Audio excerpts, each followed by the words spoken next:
Hello everyone, welcome back to healthy flavours. నేను మీ సునీత కిరణ్. ఈరోజు నేను మీకోసం స్వీట్ షాప్స్లో దొరికే మురుకులు ఎలా చేసుకోవాలో చూపిస్తున్నాను. ఇవి చాలా క్రిస్పీగా ఉంటాయండి, నోట్లో పెట్టుకుంటే కరిగిపోతాయి, అంత బాగుంటాయి. ఇంకొకటి, పిల్లలు వీటిని బాగా ఇష్టపడతారండి. చూస్తున్నారు కదా ఎంత క్రిస్పీగా ఉన్నాయో. ఇక్కడ కొన్ని సీక్రెట్ టిప్స్ ఉన్నాయండి. వీడియోని కంప్లీట్గా మీరు వాచ్ చేసి రెసిపీని ట్రై చేయండి. నేను చెప్పినట్టుగా కనుక మీరు రెసిపీని ఫాలో చేస్తే ఒక పర్ఫెక్ట్ మురుకుల్ని మీరు ఎంజాయ్ చేయొచ్చు. మీరు గనక ఈ ఛానల్ని ఫస్ట్ టైం వాచ్ చేస్తున్నట్లయితే ఈ హెల్దీ ఫ్లేవర్స్ ఛానల్ని సబ్స్క్రైబ్ చేసుకోండి. ఈ రెసిపీ చాలా క్విక్గా చేసుకోవచ్చండి. బిగినర్స్ కూడా చాలా ఈజీగా చేసుకోవచ్చు. ఇక మనం రెసిపీలోకి వెళ్ళిపోదాం. ఇక్కడ నేను బౌల్తో 1 కప్పు శనగపిండి తీసుకున్నాను. ఇది షాప్లోంచి తెచ్చుకున్నదేనండి. ఏదైనా ఒక కొలత పెట్టుకోండి. అలాగే 1 వంతు అంటే 1 కప్పు శనగపిండికి 3 కప్పులు బియ్యం పిండి, ఇది కొలత. ఈ కొలతకి చాలా కరెక్ట్గా వస్తాయండి మురుకులు. 1 కప్పు శనగపిండికి 3 కప్పులు బియ్యం పిండి, అలాగే తగినంత ఉప్పు వేసుకోవాలి. 2 టీ స్పూన్లు సాల్ట్ పట్టిందండి. చాలా కొద్దిగా మాత్రమే నేను కారం వేసుకుంటున్నాను. ఇవి ఎక్కువ స్పైసీగా ఉండవు. వాము వేసుకుంటున్నానండి. వాముని చేత్తో ఇలా నలిపి వేసుకుంటే చక్కగా ఫ్లేవర్ అంతా కూడా పడుతుంది. ఇంకోటి ఏంటంటే చక్కగా అరుగుతాయండి మురుకుల్లో. ఖచ్చితంగా వాము వేసుకుంటే చాలా ఫ్లేవరు బాగుంటుంది, చక్కగా అరుగుతాయి. ఇంకోటి, గుప్పెడు నువ్వులు వేసుకుంటున్నాను. పొట్టు నువ్వులే వేసుకున్నాను. ఇదంతా ఒక్కసారి కలుపుకోవాలి. మురుకులు కరెక్ట్గా కుదరాలంటే కొన్ని టిప్స్ ఖచ్చితంగా ఫాలో అవ్వాలండి. అప్పుడే కరెక్ట్గా కుదురుతుంది, క్రిస్పీగా వస్తాయి అన్నమాట. మొత్తం అంతా కలుపుకొని కొద్దిగా నోట్లో వేసుకొని రుచి చూడాలి. అప్పుడు ఉప్పు సరిపోయిందో లేదో తెలుస్తుంది. అప్పుడు మళ్ళీ తగినంతగా అవసరం పడితే వేసుకోవాలి. ఈ లోపు నేను ఆయిల్ వెచ్చి పెట్టుకున్నానండి.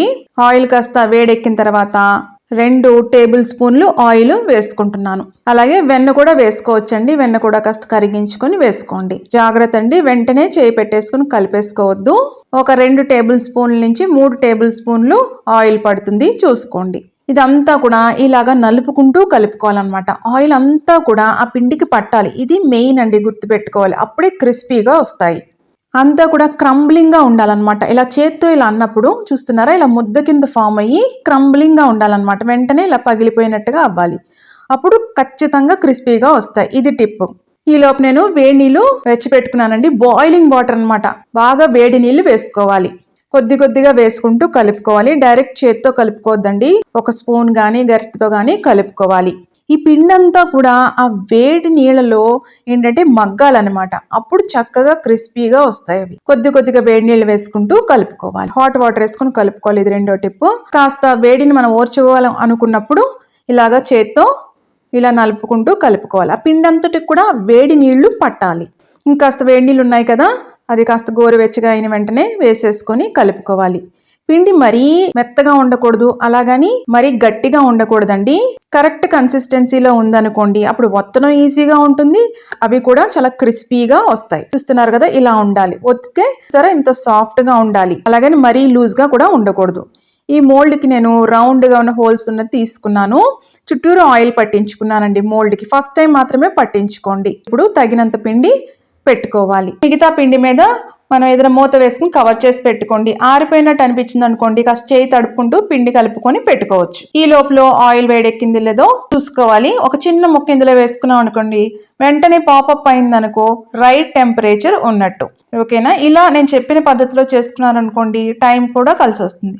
చిన్నవి మనం వేసుకోవాలనుకోండి, ఇలా ఒకదాని పక్కన ఒకటి వేసుకోవచ్చు. లేదంటే ఒకటేసారిగా మనం ఒకటే అచ్చు పోసుకోవచ్చు, మన ఇష్టం. చూస్తున్నారు కదా ఎంత స్మూత్ గా వస్తుందో పిండి కూడా. ఇప్పుడు ఎక్కువ బబుల్స్ ఉన్నాయి కదా, పోను అది కుక్ అయ్యే కొలది చక్కగా అవి బబుల్స్ రెడ్యూస్ అయిపోతాయి. 1/2 నిమిషం ఆగిన తర్వాత ఫ్లిప్ చేసుకోండి రెండో వైపుకి. ఇప్పుడు మోల్డ్ లో కాస్త పిండి మిగిలింది కదా, అది తీసేసుకొని మిగతా పిండితో కలుపుకొని అప్పుడు మళ్ళీ పెట్టుకోండి. లేదనుకోండి, మిగిలిన దాని మీద పెట్టేసుకుంటున్నారు అనుకోండి, నెక్స్ట్ టైం ఒత్తుకున్నప్పుడు ఏమవుతుందంటే అవి మురుకులు అన్నవి అంతా కూడా ఇరిగిపోయినట్టు వస్తాయన్నమాట. సగమే పడతాయి అనమాట. అచ్చులోంచి కంప్లీట్ గా ఒకటే షేప్ లో పడవు. ఓకేనా? మధ్యలో విరిగిపోయినట్టు అయిపోతాయి. కాబట్టి ఇది కూడా గుర్తుపెట్టుకోండి. మళ్ళీ ముద్ద చేసుకొని పెట్టుకొని రెడీ పెట్టుకోండి. ఇప్పుడు రెండో వైపుకి ఫ్లిప్ చేసుకున్నామండి ఇందాకే. ఇప్పుడు చూస్తున్నారు కదా, వెంటనే ఫ్లిప్ చేసుకోవచ్చు. కాస్త గట్టిపడిన తర్వాత ఫ్లిప్ చేసుకొని ఈ బబుల్స్ అన్నీ కూడా రెడ్యూస్ అయిపోయినాయి అంటే అప్పుడు చక్కగా కుక్ అయినట్టు అనమాట, క్రిస్పీగా ఉన్నట్టు. ఇలాగా జాలి గరిటలోకి తీసేసుకొని చిల్లుల గిన్నెలో వేసుకోవాలి. చిల్లులు గిన్నెలో వేసుకున్న తర్వాత 1 నిమిషం ఉన్న తర్వాత వేరే గిన్నెలో పెట్టుకోండి. ఈ ప్రాసెస్లో ఏమవుతుందంటే ఆయిల్ కూడా చక్కగా డ్రైన్ అవుట్ అయిపోతుంది. ఓకేనా, తీసేసుకుని చిల్లులు గిన్నెలో వేసేసుకోండి. ఇలా వేసేసుకోండి. 1 నిమిషం తర్వాత వేరే గిన్నెలోకి ట్రాన్స్ఫర్ చేసుకోండి. ఒకటే పెద్దదిగా రావాలి అచ్చులాగా అనుకుంటే ఇలా ఒకటేసారి వేసుకోండి, మీ ఇష్టం. చిన్నగా కావాలంటే చిన్న షేప్లో వేసుకోండి, పెద్దగా కావాలంటే పెద్ద షేప్లో వేసుకోండి. ఒక అర నిమిషం తర్వాత రెండో వైపుకి ఫ్లిప్ చేసుకోండి. బబుల్స్ అన్ని రెడ్యూస్ అయిపోయాయంటే చక్కగా అవి క్రిస్పీగా టర్న్ అయినట్టు. అప్పుడు ఇందాక చెప్పిన విధంగానే అన్ని చిల్లుల గిన్నెలో వేసేసుకోండి. చిల్లుల గిన్నెలో వేసేసుకున్న తర్వాత పెద్ద గిన్నెలో వేసుకుంటారు కదా, చల్లగా అయిన తర్వాత అప్పుడు మనం ఎయిర్ టైట్ కంటైనర్లో ఎత్తి పెట్టుకోవాలండి. ఈ పద్ధతి ఫాలో అవ్వండి. వేడిగా ఉన్నప్పుడు పెట్టేసుకున్నారనుకోండి మెత్తబడిపోతాయి. కలర్ పర్ఫెక్ట్గా వచ్చిందండి, క్రిస్పీగా కుదిరినాయి. ఇంకొకటి ఏంటంటే వీటిని పిల్లలు బాగా ఇష్టపడతారు, ఎందుకంటే ఎక్కువ కారం ఉండవు, నూపప్పు ఫ్లేవర్ బాగా తెలుస్తుంది, అలాగే వాము ఫ్లేవర్ కూడా బాగా తెలుస్తుంది. తప్పకుండా ట్రై చేయండి. ఎలా వచ్చినాయో కూడా కమెంట్స్లో పెట్టండి. మీకు గనక రెసిపీ నచ్చినట్టయితే లైక్ చేయండి, షేర్ చేయండి. ఇలాంటి ఇంట్రెస్టింగ్ రెసిపీస్ కోసం హెల్దీ ఫ్లేవర్స్ ఛానల్ని సబ్స్క్రైబ్ చేసుకోండి. ఇవి ఎంత క్రిస్పీగా వచ్చినాయో మీరే చూడండి.